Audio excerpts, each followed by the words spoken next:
Hi, everybody. Ian Bremmer here. Happy week to you. I thought we would do a quick take, as we often do. Talk a little bit today about the latest in the fighting between the Israelis and the Palestinians. Still going on. Thousands now of Hamas rockets raining down on Israel. Hundreds of Israeli air sorties, also tanks and artillery hitting Gaza.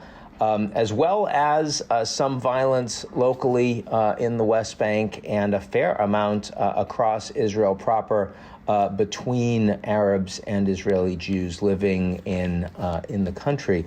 I'm pretty optimistic at this point, if you can even use that word, that this is not going to escalate further in the near term. In other words, this doesn't become a ground war.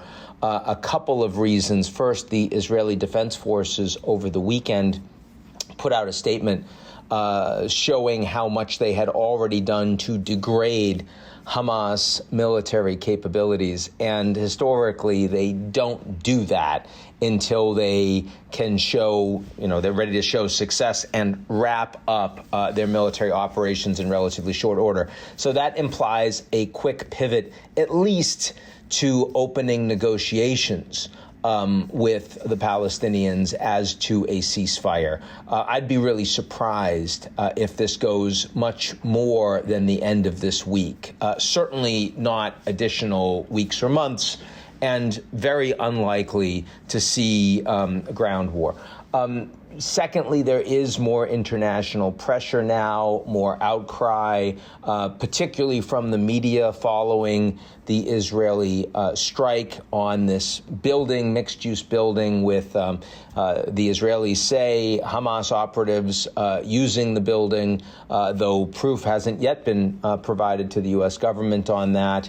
Also, headquarters for Al Jazeera, Associated Press, and other international media organizations. Almost an hour of warning was given so everyone could evacuate. Nobody died, but clearly the international media response is this is a huge story and helps to shift the narrative against the Israelis to a greater degree.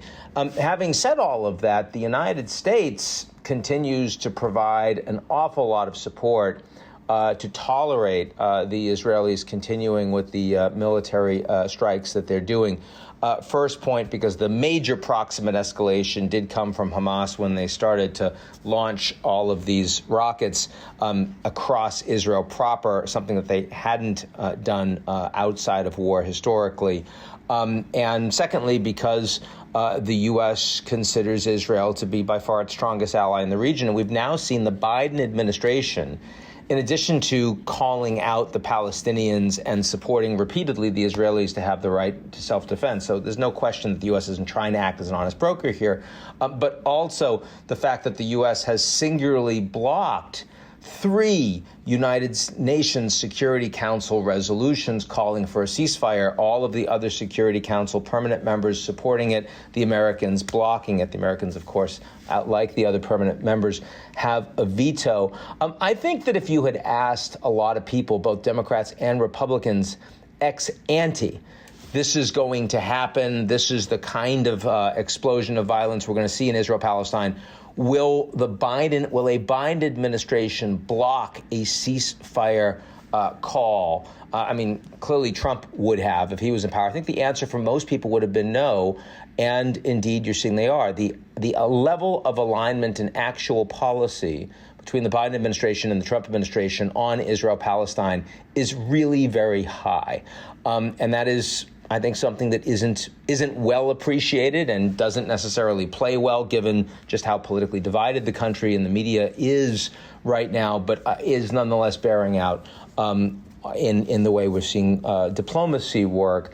I would argue that while we can get to a ceasefire in relatively limited amount of time, you still have a situation where there are no elections for the Palestinians, where Hamas has become only more popular, especially in Gaza, You've got already 40,000 additional Palestinians displaced from their homes, living in an incredibly difficult environment, and the level of radicalization will grow. You also have, and here's the part that's most challenging, you have growing extremism and radicalization among fringe groups of Jews and Arabs living in Israel itself. And that's something that the Israelis are going to have a hard time putting a lid on. Problems in Gaza, as ugly and unfortunate as it is, a couple things worth mentioning. First of all, the Americans, the Europeans, the West learns so much more about what's happening among the Palestinians than we do in Syria or Yemen or Venezuela, because you just don't have the media there in large presence, and you do on the ground in the occupied territories. So I'm not trying to in any way minimize the suffering that the Palestinians are going through, but I do think it's interesting and notable that there is a more balanced discussion going on about on the pro-Israel side and the pro-Palestinian side than you would normally get. I mean, look at what's happened in Ethiopia recently and the incredible human rights abuses with the fight going on recently with the Tigray. Just got virtually no presence at all in the international media. The plight of the Palestinians, even though not much happens as a consequence, does get a lot more focus. But in Gaza itself, if you look at the ability of the Israelis to build a wall that you can't actually get across, very unlike U.S. and Mexico, that is massively well defended with defense forces that will shoot on sight if someone tries to breach it. You've got sensors underneath the ground preventing member Palestinians in the occupied territories from digging tunnels to get into Israel proper. You have Iron Dome, which means that the number of Israeli casualties is so much lower than the Palestinians, despite the fact that all of these rockets get launched. And you have an incredible emergency response system, including Israelis with infrastructure that's built well, with bomb shelters. So the ability to protect themselves is just so much greater. So an ongoing level of violence and rocket strikes and the rest, if Hamas's military and leadership has been degraded, is something that the Israelis are capable of tolerating to a much greater degree. On the other hand, greater radicalization among Israeli Jews and Arabs, leading to more violence inside the country, that's something that could actually create domestic demands for political response. And let's keep in mind, even though we are farther and farther away from a two-state solution and more land in the occupied territories has been taken by Israeli settlers, and there's no interest in Israel right now to really engage in negotiations even. There's not an effective Palestinian government to have negotiations with.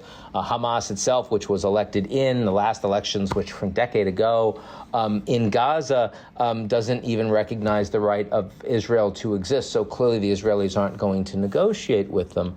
But the fact is that there's been a move to the right of the entire Israeli political spectrum, so much that there is no longer political support for a party to say we have to have a two-state solution or else there's an existential threat to Israel. No one believes that in Israel anymore. So the way you get votes among progressives in Israel is to talk about better social safety net for the people in Israel itself, but it's not for treatment of the Palestinians in the occupied territories. And that's been even more true with the normalization of Israel relations with other countries in the region. When it comes to Israeli Arabs and Jews living inside the country, if you start seeing a lot more hate crimes and you see much, much more extremism inside the state itself, I think then the potential that could have more political impact on the Israeli political spectrum is real. And that's probably the thing to watch most carefully as you think about what the longer term implications of this explosion of violence, the worst we've seen in almost a decade, is likely to be. I don't think it's going to matter much geopolitically. I mean, there will be people in the U.S. that will say, how can you possibly do a deal with Iran now? Iran's been supporting Hamas. I don't think it's going to stop the U.S. from getting back into the JCPOA, the Iranian nuclear deal. I don't think it breaks the Abraham Accords and the normalization of Israeli relations with a number of countries across the region. But I do think it could have an impact on domestic Israeli politics longer term, and that's what we need to watch, in my view, most carefully. So anyway, that's it for me. That's your quick take for today. Everybody be safe, avoid fewer people, and I'll talk to you real soon.